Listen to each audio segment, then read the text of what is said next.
kapag ikaw ay nasa tama at katotohanan. Lalaban kang parang agila sa uwak, maniwala ka. Paano bang lumaban ang agila sa uwak?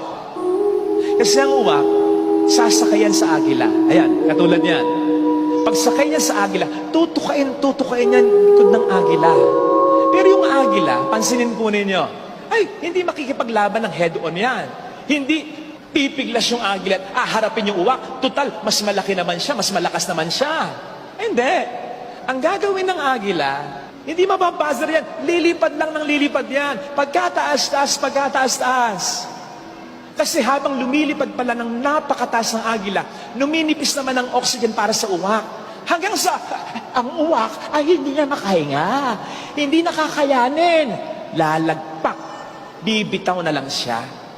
Kapatid, ganon ang paglaban sa mga uwak sa buhay natin. Sa mga kuda ng kuda, iyak ng iyak sa likod natin. Huwag nating sayangin ang energy, ang oras, ang resources natin. Wag. Kung kinakailangan mag-explain, ipagtanggol ang sarili, go! Once, twice, okay na yon. Kasi ang taong naninira talaga, hindi maniniwala yan. Kahit anong explanation mo pa, mag-explain ka sa iba. Mas pagbutihin mo, doon mo ilagay yung energy mo. Tulad ng agila, confuse them with your silence. And then shock them with your success. Lituhin mo sila ng katahimikan mo. Yung uwak, litong-lito. Tinutuka niya yung agila, tahimik lang yung agila. Sabi siguro ng uwak, ano ba ito? Manhid pa ito? Tok, tok, tok. Hanggang sa, hindi na ka makahinga.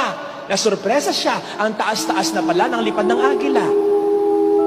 Lituhin mo siya ng katahimikan mo hanggang sa surpresahin mo na siya ng tagumpay.